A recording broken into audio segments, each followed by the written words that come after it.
ठीक है ना। देखिए, तो रूल आउट टेक्निक में हम लोग कैसे कैसे बात कर रहे थे उसको आपको थोड़ा सा ध्यान में रख के अब इनको हमें बारी बारी से एनालाइज करना है। बेसिकली अब ये बहुत इंपॉर्टेंट सेगमेंट हो जाता है हमारे लिए, ठीक है ना। यही पे पूरा दम लगता है और ये आपको डायरेक्ट नहीं आएगा जब तक आप पीछे आपको ये बेसिक बातें जो भी हैं वो आपको नहीं आती हैं। तो ये डायरेक्ट आप पेडिग्री पढ़ने चलेंगे तो आपसे नहीं होने जा रहा है। आप सोचें कि हम सर मेंडेलियन जेनेटिक्स हमको नहीं आता है, हमको आप पेडिग्री सिखा दीजिए, तो ये मतलब इम्प्रैक्टिकल सी बात है। ठीक बात है ना। ये उसी का जो पूरी मेंडेलियन जेनेटिक्स हम सीखते हैं उसी का क्या है, ये एप्लीकेशन आप बोल सकते हैं इसको। ठीक है ना। देखिए, तो माइटोकॉन्ड्रियल इनहेरिटेंस या इसको साइटोप्लाज्मिक इनहेरिटेंस या कभी कभी इसको मैटरनल इनहेरिटेंस भी बोला जाता है। और क्या बोल सकते हैं इसको, मैटरनल। क्यों, देखिए अभी हम बात कर रहे हैं, ठीक है ना।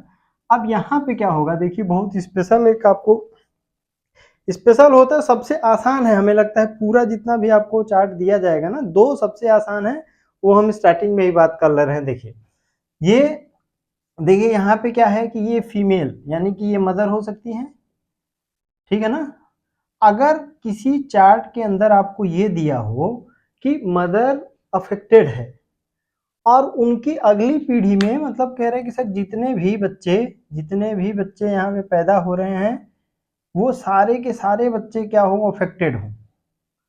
फिर यहाँ पे देखिए क्या हुआ है कि ये जो अफेक्टेड मेल है, ये अफेक्टेड मेल है ना, इस अफेक्टेड मेल का जो मैरिज है वो एक नॉर्मल फीमेल के साथ कराई जा रही है।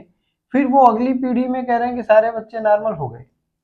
मतलब क्या हुआ इस बात का, ऐसा लगता है सर कि मदर के अंदर कुछ गड़बड़ी है। अच्छा आप सोचिए कि अगर अब मदर के अगर ऑटोसोम पे कोई समस्या होती, बोलिए, तो इनमें भी कह रहे हैं कि लोगों को मिलती, क्योंकि ऑटोसोम तो 50% ऑटोसोम तो सारे बच्चों को मदर का मिलना ही है। ठीक बात है ना।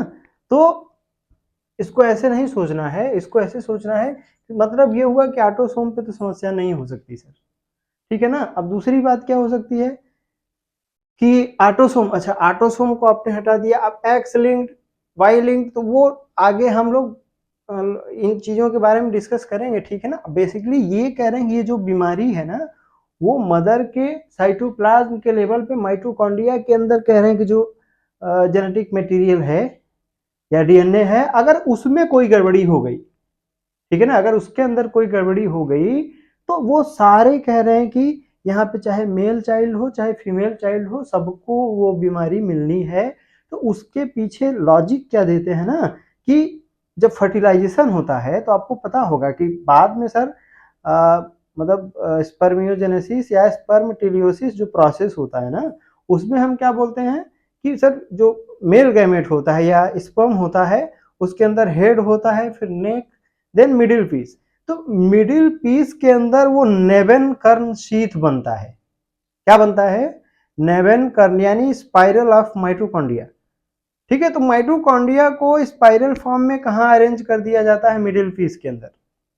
तो जब फर्टिलाइजेशन होता है, और हाँ दूसरी बात ये कि मैक्सिमम साइटोप्लाज्म कह रहे हैं कि जो मेल गैमेट होता है उसको उसको हल्का करने के लिए, जिससे कि वो आराम से कह रहे हैं कि सर फीमेल रिप्रोडक्टिव ट्रैक के अंदर वो तैर सके, ठीक है ना, इसलिए उसको हल्का करने के लिए नेचर ने क्या किया कि मैक्सिमम कह रहे हैं कि सर साइटोप्लाज्म उसका जो होता है, ठीक है ना, वो मैक्सिमम साइटोप्लाज्म एक तरीके से उसको, अब एकदम सर साइटोप्लाज्म खत्म तो नहीं कह सकते ना, लेकिन जब जाइगोट का फॉर्मेशन होता है, जाइगोट का फॉर्मेशन होता है, क्यों क्यों नहीं खत्म कर सकते, खत्म कर देंगे तो वो मर जाएगा सर, ठीक है ना। तो जब जाइगोट का फॉर्मेशन होता है तो during the formation of zygote maximum cytoplasm कह रहे हैं कि सर जाइगोट के अंदर किसका आता है, मदर का आता है।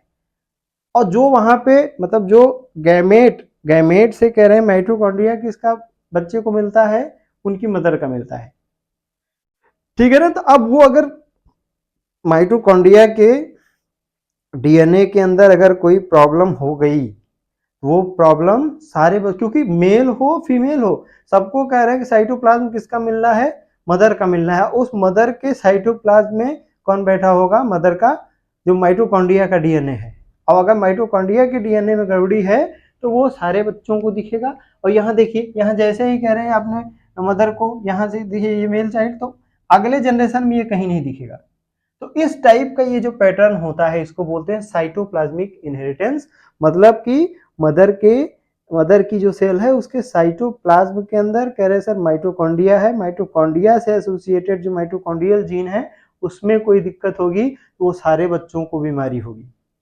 ठीक है ना, तो इसको बोलते हैं माइटोकॉन्ड्रियल इनहेरिटेंस या साइटोप्लाज्मिक इनहेरिटेंस। ठीक है, अब देखिए दूसरा सबसे इंपॉर्टेंट बात, x linked disorder. X linked disorder के अंदर हमें क्या ध्यान में रखना है सर, पहले नंबर पे हम डिस्कस करेंगे एक्स लिंक्ड रेसेसिव के बारे में। किसके बारे में? X linked recessive. देखिए अब हमें ये पता है, अच्छा एक्स लिंक की अगर हम बात करें तो हमें ये पता है कि सर फीमेल के पास कह रहे हैं कि 2 एक्स क्रोमोसोम होता है। बोलिए 2 एक्स क्रोमोसोम होता है ना। अब दोनों एक्स क्रोमोसोम में से हमें ये पता है सर कि वो मतलब मेल चाइल्ड और फीमेल चाइल्ड दोनों को एक एक्स क्रोमोसोम तो कह रहे हैं कि सर मदर से मिलना ही है। ठीक है ना, वो मेल चाइल्ड हो वो फीमेल चाइल्ड हो, दोनों में कॉमन क्या होता है कि दोनों के पास एक एक्स क्रोमोसोम मदर का होता है। इस बात की 100% गारंटी है। तो हम क्या बोल सकते हैं कि सर मदर के पास जो एक्स क्रोमोसोम है वो सन को भी ट्रांसफर होंगे, वो डॉटर को भी ट्रांसफर होंगे। अच्छा मजे की बात क्या है कि मेल जो इंडिविजुअल है उसके पास भी एक एक्स क्रोमोसोम है सर। तो मेल इंडिविजुअल का जो एक्स क्रोमोसोम होता है वो आपको पता होगा ना, वो हमेशा किसको मिलता है? वो हमेशा सर फीमेल चाइल्ड या डॉटर को मिलता है। किसको मिलता है? डॉटर को मिलता है। मतलब फादर का जो एक्स क्रोमोसोम है वो कभी भी मेल इंडिविजुअल को नहीं मिलता। मिलता क्या है? फादर से सन को वाई क्रोमोसोम। क्या मिलता है सर? Y chromosome. चलिए अच्छा ठीक है। देखिए अब फिर क्या हो सकता है कि यहाँ पे सर अगर इसको ऐसे रिप्रेजेंट करेंगे हम ना, ठीक है, ये देखिए ये इसको हमने अफेक्टेड लिखा है। तो अगर एक्स सिंगल एक्स अफेक्टेड होगा तो वो फीमेल हमेशा क्या कहलाएगी? कैरियर कहलाएगी। सिंगल एक्स अगर अफेक्टेड होगा तो वो कैरियर कहलाएगी। ठीक है ना। और फीमेल बीमार कब होगी? बीमार इस कंडीशन के लिए होगी सर, जब दोनों अफेक्टेड इसको मिलेंगे उस कंडीशन में ये क्या होगी? बीमार होगी। अच्छा पिछले लेक्चर्स में ये भी बात हमने किया था कि सर मेल ऐसा कुछ होता है, मेल के पास एक ही एक्स होता है, मेल के पास सिंगल एक्स होता है और सिंगल एक्स अगर अफेक्टेड आ गया तो फिर वो मेल को क्या कर देता था? बीमार कर देता था। याद करिए कलर ब्लाइंडनेस। किसको याद करना है? कलर ब्लाइंडनेस की बात किए थे हम लोग, हीमोफीलिया की बात किए थे, एक्स लिंक्ड रिसेसिव डिसऑर्डर की कैटेगरी में वो आते थे। ठीक है ना, तो यही है बेसिक उनका पैटर्न। तो जब तक वो पीछे आप नहीं जानेंगे तब तक डायरेक्ट पेडिग्री में कैसे समझ में आएगा? वही बात तो मैंने आपको बताने की शुरुआत में ही कोशिश करी ना। ठीक है ना। चलिए अब यहाँ पे देखिए इसका कुछ पैटर्न कैसा आएगा या कैसे हम आइडिया हल्का सा लगा सकते हैं उसको देखिए। जैसे यहाँ पे ये कह रहे हैं कि ये मेल बीमार है और ये जो फीमेल है ना वो फीमेल के अंदर देखिए कुछ भी नहीं हमने दिया है। अगर ये कैरियर होती ना तो इसको हम बीच में डॉट लगाते, लेकिन उसको हमने मान रखा है कि वो नॉर्मल फीमेल है। क्या है वो? तो क्या हम इसको ऐसे कह सकते हैं कि सर ये फीमेल ऐसी होगी? बोलिए। चलिए सर अच्छा ठीक है। अच्छा अब यहां से आइडिया लगाइए कि ये फीमेल जो है या ये फीमेल, अच्छा फीमेल के पास कह रहे हैं कि इस फीमेल के पास भी कह रहे हैं 2 एक्स क्रोमोसोम होंगे, इस फीमेल के पास भी 2 एक्स क्रोमोसोम होंगे। अब इस बात की 100% गारंटी है कि सर इनके पास जो एक एक्स क्रोमोसोम होगा ना वो इनके फादर का होगा। इसके पास भी कह रहे हैं 2 एक्स क्रोमोसोम, उसमें से एक क्रोमोसोम इनके फादर का। और मजे की बात क्या है? मजे की बात यह है कि मदर के पास सर कोई अफेक्टेड क्रोमोसोम एक्स क्रोमोसोम के नाम पे है ही नहीं। तो हम क्या बोलेंगे कि सर यहाँ पे यहां से तो पक्की बात है कि दोनों को क्या मिलेगा? नॉर्मल एक्स मिलेगा। और यहां से दोनों को अफेक्टेड मिलेगा। तो क्या इसको हम कह सकते हैं कि ये जो लड़की है ये क्या हो सकती है? ये कैरियर हो जाएगी। ये भी क्या होगी? ये भी कैरियर हो जाएगी। बोलिए ये भी क्या हो जाएगी? ये भी कैरियर हो जाएगी। ठीक है ना। अच्छा ये कौन है? ये मेल इंडिविजुअल है। इनकी तरफ थोड़ा सा ध्यान दीजिए। अच्छा मेल इंडिविजुअल है। अब मेल इंडिविजुअल को एक्स क्रोमोसोम मदर से, और मदर के पास दोनों एक्स नॉर्मल है। मदर के पास दोनों एक्स क्या है? नॉर्मल है तो हम कैसे बोल सकते हैं सर, इसको ये एक्स कह रहे हैं मदर का मिला होगा, इसको भी एक्स मदर का मिला होगा, मदर के पास कह रहे दोनों एक्स क्रोमोसोम नॉर्मल है, और वाई क्रोमोसोम दोनों को किसका मिला है, फादर का मिला है। यहाँ भी कह रहे हैं कि फादर से वाई क्रोमोसोम आया होगा, तो यहाँ भी फादर से वाई क्रोमोसोम आया होगा, इसलिए इनको हमने कैसे दिखा रखा है, इनको नॉर्मल दिखा रखा है। इनको क्या दिखा रखा है, नॉर्मल दिखा रखा है। अच्छा चलिए, ये जो कैरियर फीमेल है ना, इसकी शादी करवा रहे हैं नॉर्मल मेल से। अब मजेदार बात देखिए, ठीक है ना, ये यहां तक बात सही है, सही है सर। अच्छा, अब यहाँ पे एक चीज पक्की हो गई कि सर ये जो दोनों फीमेल हैं, ये दोनों फीमेल को, एक फीमेल को नॉर्मल एक्स मिल सकता है और एक फीमेल को अफेक्टेड मिल सकता है।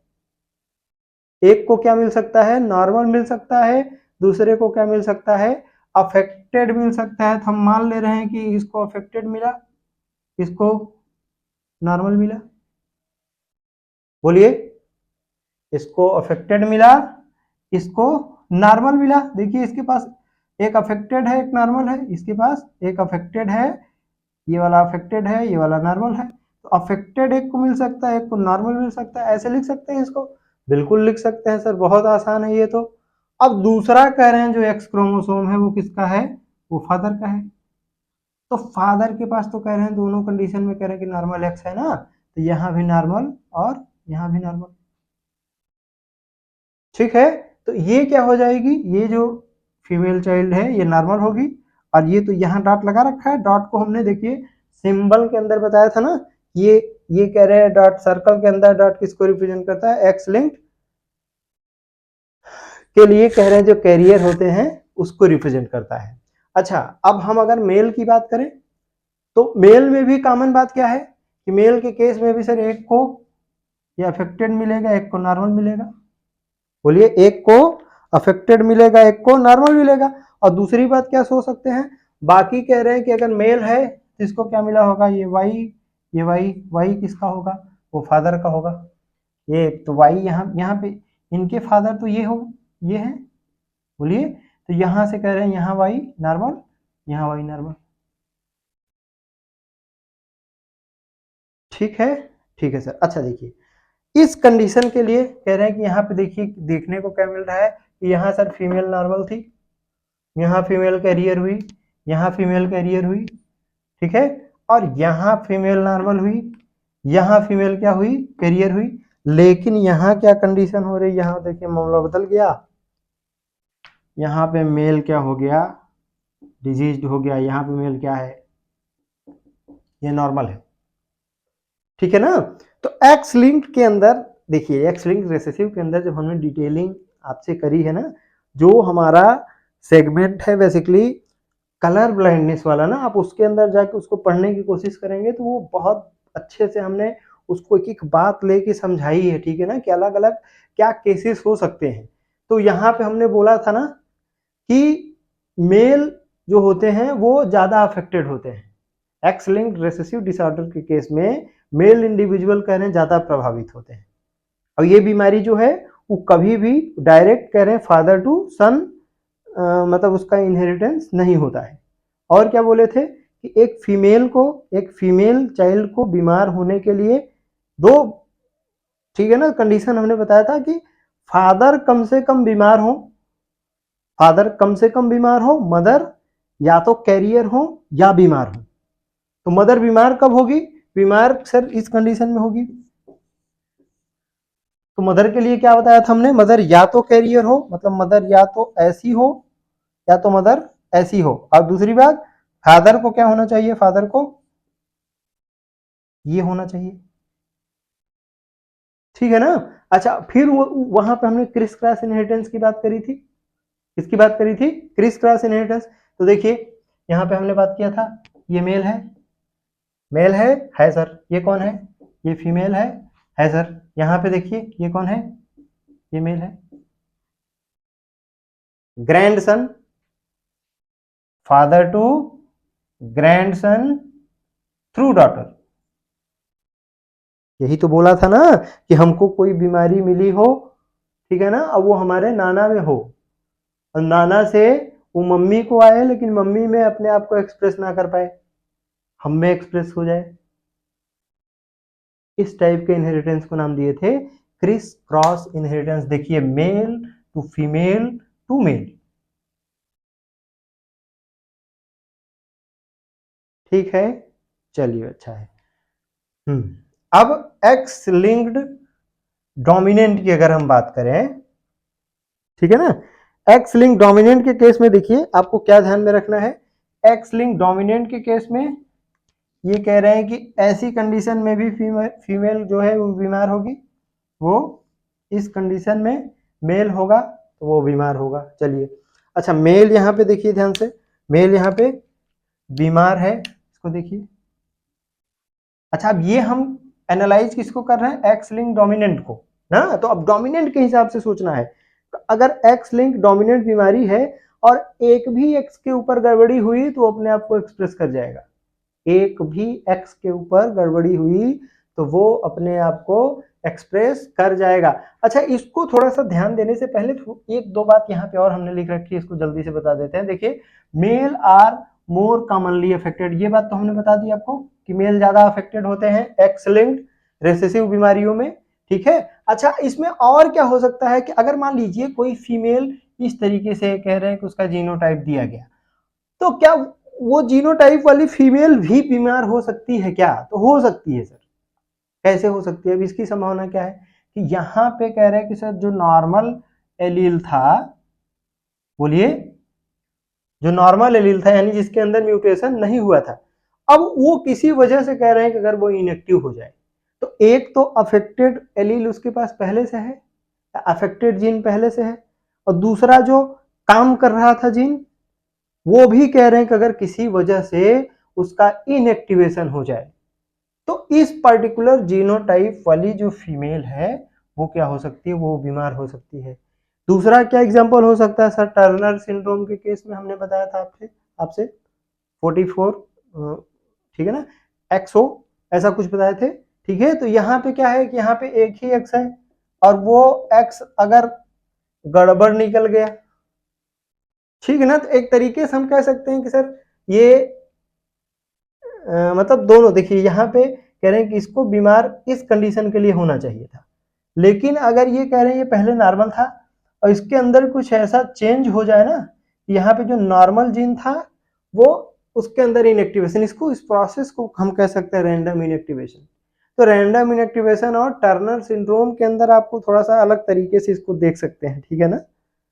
चलिए अब डोमिनेंट में देखिए ये नॉर्मल है, ये नॉर्मल है। अच्छा चलिए अब यहाँ पे देखिए ये दोनों फीमेल चाइल्ड हैं, फीमेल चाइल्ड। अब यहाँ मजेदार बात ये है कि देखिए कि फीमेल को, देखिए अगर फादर अफेक्टेड है तो यहाँ पे आपको क्या देखने को मिलेगा, फीमेल ऐसी होगी, यही फीमेल होगी, हाँ सर यही होगी। अच्छा इसमें किस बात की आप गारंटी ले सकते हैं, गारंटी इस बात की है कि इसके अंदर सर ये वाला जो एक्स क्रोमोसोम है ना वो दोनों को मिलना है, इसको भी मिलना है और इसको भी मिलना है।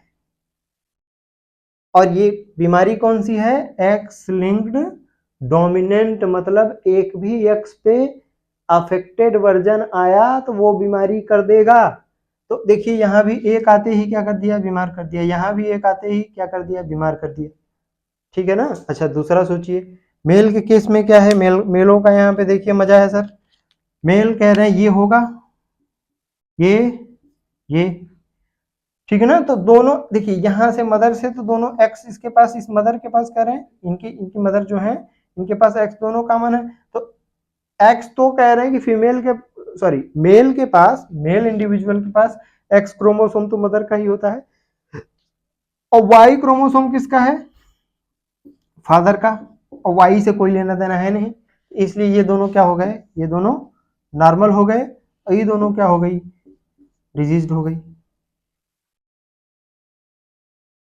ठीक बात है, ठीक है सर। अच्छा अब यहाँ पे देखिए, यहाँ पे ये है हमारे पास नॉर्मल मेल कोई, अब नॉर्मल मेल है तो यहाँ से आप कैसे सोच सकते हैं कि ये जो डिजीज्ड मतलब फीमेल है या इस केस में ये मदर है, तो फीमेल को हमने क्या बताया यहाँ पे, फीमेल को, एक फीमेल को ऐसा मिल सकता है एक्स सर, दूसरे को ऐसा मिल सकता है। अब इसमें से कोई भी हो सकता है, ठीक है ना, मतलब इसको ये वाला मिल सकता है, इसको ये वाला मिल सकता है, तो इसको यहाँ रखते, इसको यहाँ रखते, तो ये जो शेडेड वाला है यहाँ बनाते, यहाँ बनाते, इससे कोई फर्क नहीं पड़ना है। हो क्या रहा है, हमें उसको एनालिसिस, उसकी एनालिसिस करनी है। तो यहाँ से हम कैसे सोच सकते हैं कि सर फीमेल के पास कह रहे हैं कि ये, मतलब हमारे पास ऐसे हम देख सकते हैं ना कि ये है फीमेल के पास, तो इसमें से कह रहे हैं कि ये भी जा सकता है, ये भी जा सकता है, दोनों के जाने की संभावना कितनी है, 50-50%। तो इसको मिल सकता है, इसको मिल सकता है। अच्छा, दूसरा कह रहे हैं एक्स है, और दूसरा एक्स जो है वो किसका होगा, वो फादर वाला एक्स होगा, तो फादर के पास तो नॉर्मल है, फादर के पास क्या है, अच्छा ये गलत हो गया ना, यहाँ पे अगर ये नॉर्मल है तो इसको नॉर्मल वाला दे दीजिए,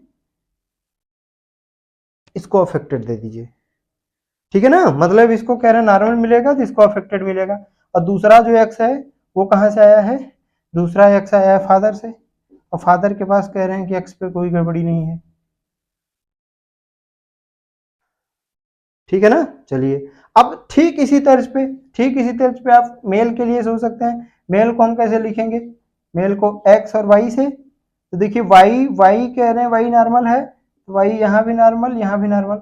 अब एक्स में एक्स, मतलब मेल चाइल्ड के पास एक्स किसका होता है, एक्स किसका होता है, मदर का होता है। और मदर के पास कह रहे हैं कि सर एक अफेक्टेड है, एक नॉर्मल है, तो एक को अफेक्टेड दे दीजिए, एक को नॉर्मल दे दीजिए। नॉर्मल के लिए हमने कोई सिंबल नहीं रिप्रेजेंट किया, ठीक है ना, तो एक को आप क्या दे दीजिए, नॉर्मल दे दीजिए, और एक को अफेक्टेड दे दीजिए। तो ये पैटर्न आपको कहां देखने को मिल सकता है, एक्स लिंक्ड डोमिनेंट डिसऑर्डर के अंदर, ठीक है ना। अब नेक्स्ट है हमारे पास ऑटोसोमल रिसेसिव, नेक्स्ट है हमारे पास क्या, ऑटोसोमल रेसेसिव। तो ऑटोसोमल रेसेसिव के लिए हमें क्या ध्यान में रखना है कि ऑटोसोमल रेसेसिव के लिए सर ये वाली कंडीशन कैरियर होगी, और इसमें डिजीज्ड की अगर हम बात करें तो डिजीज्ड के लिए हम कैसे लिखेंगे, ये इसको ऐसे लिखेंगे, नॉर्मल, नॉर्मल के लिए ये ऐसा होगा। तो हमने एक्सपेरिमेंट देखिए कहां से शुरू किया है, एक्सपेरिमेंट में हमने लिया है कैरियर को नॉर्मल से।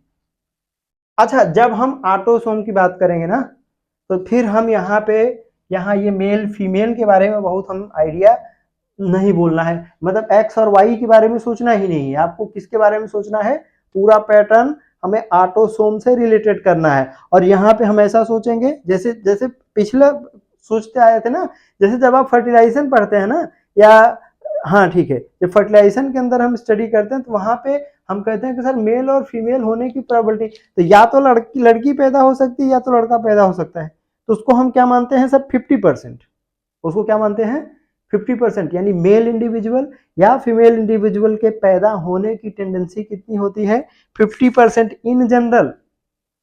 क्या ये बात हमेशा सही है सर, हमेशा सही नहीं भी हो सकता है भाई, किसी किसी को 4 ठो कह रहे हैं कि लगातार लड़का लड़का लड़का लड़का पैदा हो गया, किसी को लगातार 4 ठो लड़की लड़की लड़की लड़की पैदा हो गई, तो वो हमेशा तो ठीक नहीं होगा, लेकिन इन जनरल कॉमन जब हम लोग बातचीत करेंगे तो उसे हम उसी तरीके से सोचते हैं, ठीक है ना। तो चलिए, अच्छा देखिए ये वाला आप यहां से कैसे सोचेंगे, ये ऑटोसोम देखिए, ये ऑटोसोम यहाँ पे क्या हो सकता है, पहले देखिए इधर से तो दोनों में, मतलब ये इसके साथ भिड़ सकता है, या ये इसके साथ भिड़ सकता है, ये इसके साथ जुड़ेगा तो देखिए ये आएगा, ये इसके साथ जुड़ेगा, इसके साथ हो चुका ना, इसके साथ होगा, ये आएगा, दूसरे में ये इसके साथ, या ये इसके साथ, तो ये तो कह रही है नॉर्मल हो गया, ये कौन हो गए दोनों, ये अभी ये कह रहे हैं कि ये सर ये दोनों कैरियर हैं।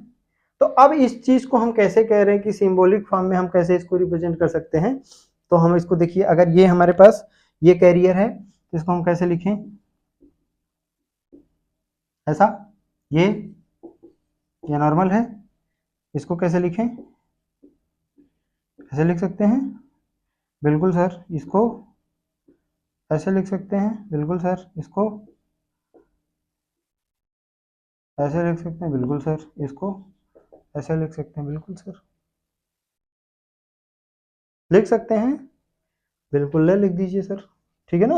अरे यही बात तो लिखी यार, दुई ठो देखिए नॉर्मल लिखे हैं यहाँ पे, और दुई ठो ये कैरियर लिखे हैं, ये इसको रिप्रेजेंट कर रहा है, ये इसको रिप्रेजेंट कर रहा है, ठीक है। फिर यहाँ पे क्या हो सकता है, देखिए यहाँ पे हमने क्या ले लिया है कि कैरियर को, यहाँ पे कैरियर को दूसरे कैरियर से कह रहे हैं कि शादी करा दे रहे हैं, एक कैरियर को दूसरी से कैरियर से शादी कराएंगे, यहाँ पे आपको क्या देखने को मिलेगा कि फिर यहाँ पे क्या होगा कि सर ये वाला देखिए, ये म्यूटेंट फॉर्म इस म्यूटेंट के साथ जुड़ेगा, तो हम क्या बोल सकते हैं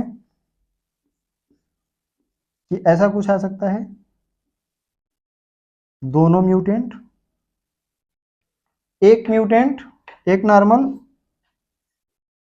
एक म्यूटेंट एक नॉर्मल, ठीक है, ऐसा हो सकता है। एक म्यूटेंट एक नॉर्मल, तीसरे नंबर पे ये इसके साथ, ये इसके साथ एक म्यूटेंट एक नॉर्मल, और लास्ट में दोनों नॉर्मल। अब इसको आप कह रहे हैं कि कैसे सोच सकते हैं, मेल फीमेल का हमें बहुत आइडिया यहाँ नहीं लग सकता ना, लेकिन वही हम मान के चलेंगे 50% मेल 50% फीमेल, तो चलो ठीक है, इसी को हम बीमार कर दे रहे हैं इस केस में। अब ये क्या सोच सकते हैं कि ये फीमेल भी हो सकती है सर, बिल्कुल हो सकती है, ठीक बात है ना। और दो ठो कह रहे हैं कैरियर होंगे, दो ठो क्या होंगे, ये एक को आप इसको कैरियर कर दीजिए और इसको कैरियर कर दीजिए, इसको क्या कर दीजिए, नॉर्मल कर दीजिए। तो यहाँ पे क्या आपको देखने को मिलेगा, देखिए क्या देखने को मिल रहा है कि 25% जनता, 25% बीमार होगी, डिजीज्ड, एंड 50% क्या होंगे, 50% ये दोनों देखिए, 50% क्या होंगे, 50% कैरियर होंगे, एंड 25% क्या होंगे, 25% क्या होंगे, नॉर्मल होंगे, 25% क्या होंगे, नॉर्मल होंगे, ठीक है ना। और यहाँ पे दो बात और जरूरी है, ठीक है ना, एक तो स्किपिंग ऑफ जनरेशन, यहाँ पे क्या आपको देखने को मिला, देखिए यहाँ पे इस जनरेशन में आपको कोई बीमारी देखने को नहीं मिल रही है, इस घटना को बोलते हैं स्किपिंग ऑफ जनरेशन। तो कई बार क्या होता है जनता, देखिए अब कहते हैं कि ऑटोसोमल रिसेसिव का केस होगा, तो ये हमेशा इसको रूल की तरह इस्तेमाल शुरू करते हैं, ठीक है ना, कि रूल की तरह इसको बना लेते हैं कि स्किपिंग ऑफ जनरेशन है तो ये होगा ही नहीं, कहीं कहीं आपको हो भी सकता है, कहीं कहीं नहीं भी हो सकता है। आप सोचिए ना कि अगर दोनों को हम यहीं पे कैरियर ले लें, दोनों को हम क्या ले लें, कैरियर ले लेंगे, तो फिर कहां से आपको स्किपिंग ऑफ जनरेशन नजर आएगा। तो अगर आप एक को कैरियर लेंगे, एक को कैरियर, समझ पा रहे हैं कि नहीं समझ पा रहे हैं, एक को अगर आप कैरियर ले रहे हैं, दूसरे को नॉर्मल लेंगे, तब आपको ऑटोसोमल रिसेसिव बीमारी है, तो फिर वहां पे आपको स्किपिंग ऑफ जनरेशन देखने को मिलेगा, क्या देखने को मिलेगा, स्किपिंग ऑफ जनरेशन। लेकिन अब सोचिए, इसको भी कह रहे हैं कि आपने ऐसे ले लिया, यहां भी आपने ऐसे ले लिया, तो कहाँ स्किपिंग देखने को मिलेगा। तो इसको एज अ रूल नहीं इस्तेमाल करना, इसीलिए कह रहे हैं ये प्रोबेबिलिटी है पूरा, आपको एक एक बातों को थोड़ा सा एनालाइज कर लीजिए, अगर ऐसा हो तो क्या हो, ये हो तो क्या हो, ठीक बात है ना। Skipping of generation, no gender biasing, देखिए जेंडर बायसिंग इसलिए नहीं कि जैसे एक्स लिंक्ड रिसेसिव में हमने क्या देखा, फीमेल जो है वो कम उसको इम्पैक्ट होता है सर, मेल ज्यादा प्रभावित होते हैं, या वाई लिंक्ड, यहाँ पे देखिए हमने एक बात लिख रखा है ना, वाई लिंक्ड डिसऑर्डर बताया था वहां पे ना, ईयर पिन्ना के ऊपर कह रहे हैं सर बहुत सारा बाल का उग जाना, उसको हम बोलते हैं हाइपरट्राइकोसिस। तो हाइपरट्राइकोसिस जो कंडीशन है वहां पे सर वो वाई लिंक डिसऑर्डर की कैटेगरी में आके बिलोंग करता है, ठीक है ना। तो ऐसी बीमारियां जो होती हैं वो फादर से सन में डायरेक्ट ट्रेवल करती हैं, वो कभी भी फादर से मतलब वाई पे होगा। तो बताया था ना, वाई हमेशा किसको मिलता है, बाप से मेल चाइल्ड को, वो फीमेल चाइल्ड के अंदर कभी भी एक्सप्रेस नहीं होगा। समझ पाए क्या? तो एक बात तो स्किपिंग ऑफ जनरेशन, दूसरा no gender biasing. Gender biasing क्यों यहाँ पे नहीं देखने को मिलती है, क्योंकि यहाँ पे देखिए सर मेल और फीमेल सब इक्वली, मतलब यहाँ पे इस मेल को आपने बीमार कर दिया है, आप चाहें तो दूसरा कह रहे फीमेल को बीमार कर दीजिए, इसको नॉर्मल कर दीजिए, फिर इसको कह रहे हेटेरोजाइगस कंडीशन में डाल दीजिए। तो ये मतलब जेंडर बायसिंग नहीं दिखाने का मतलब क्या है कि मेल और फीमेल की यहाँ पे बहुत बात नहीं करेंगे, इक्वली मेल फीमेल बराबर कह रहे हैं कि उनको इसका इफेक्ट देखने को मिल सकता है। ठीक है ना। अब हमारे पास बच क्या गया, सब चीज हो गया। देखिए mitochondrial inheritance, x link disorder के अंदर x link recessive, x linked dominant, next है हमारे पास ऑटोसोमल रेसेसिव, और ये है वाई लिंक्ड के अंदर ये फादर टू सन। मतलब ये ऐसा कुछ आपको पेडिग्री में दिया जाएगा ना, जैसे कि फादर अफेक्टेड होंगे और जितने भी मेल चाइल्ड होंगे अगले जनरेशन में कुल अफेक्टेड होंगे। तो वहां पे हमें क्या आइडिया लगाना है, वो बीमारी जो है वो सर वाई क्रोमोसोम पे हो सकती है। ठीक है ना। खाली मेल चाइल्ड अगर अफेक्टेड होंगे तो वाई लिंक कैरेक्टर का एग्जाम्पल हो सकता है। अगर कहीं पे कह रहे कि सर मदर बीमार है और सारे बच्चे बीमार हैं, तो वो फिर किसका एग्जाम्पल होगा, वो साइटोप्लाज्मिक इनहेरिटेंस या माइटोकॉन्ड्रियल इनहेरिटेंस की कैटेगरी में आएगा। अब बस एक कंडीशन छोटी सी बची है, उसको देख लेते हैं, उसके बाद आप लोग यहां से आराम से चीजों को सोच पाएंगे और आपका जीवन थोड़ा सा आसान हो जाएगा।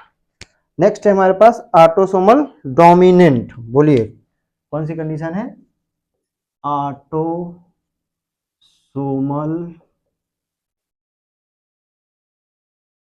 डोमिनेंट। हाँ, तो ऑटोसोमल डोमिनेंट में कैसे सोचना है, ये कह रहे हैं डिजीज, ठीक है ना। तो यहां नॉर्मल ऐसे होगा, डिजीज ऐसे होगा। अब सोचिए आगे क्या होगा, ये इसके साथ, ये इसके साथ, ये इसके साथ, और ये इसके साथ। क्या देखने को मिल रहा है यहाँ पे, देखिए ये डिजीज्ड, ये डिजीज्ड, ये नॉर्मल, ये नॉर्मल, यानी 50% डिसीज्ड एंड 50% डिसीज्ड नहीं जी, डिसीज्ड का मतलब होता है खत्म हो जाना, मर जाना, डिजीज्ड बीमार, 50% नॉर्मल। ठीक है ना। तो ये अब कहेंगे कि सर दोनों दोनों अभी थोड़ा देर पहले आपको बताया था ना कि क्या ये इसमें ये भी तो हो सकता है, ये तो ये वाला आपको हमने बताया वहां पे एक कंडीशन बताई थी डाई इन यूटेरो वाला, उसको थोड़ा सा ध्यान रखना है। तो डाई इन यूटेरो का क्या मतलब बताया था कि डाई इन यूटेरो का मतलब होता है कि सर वो जो इंडिविजुअल है वो आगे तक बहुत ज्यादा सरवाइव भी नहीं कर पाता है, इसलिए वहां पे हमें क्या देखने को मिलता है, डाई इन यूटेरो वाली कंडीशन। ठीक है ना। चलिए कुछ बच गया हमारे पास नहीं। तो ऑटोसोमल डोमिनेंट के केस में ये मतलब ऑटोसोमल डोमिनेंट बीमारी है जिसमें होमोजाइगस रेसेसिव वाली जो कंडीशन है ना, ठीक है। अच्छा, ये वाली जो कंडीशन है आपको इसको क्या करना है, इसको नहीं सोचना है, क्योंकि दोनों कह रहे हैं म्यूटेंट वर्जन जो है वो नहीं पॉसिबल है, वो पैदा ही नहीं होते इन जनरल ना, उन्हें पेडिग्री में हम शामिल नहीं करेंगे। चलो ठीक है, थैंक्स फॉर वॉचिंग।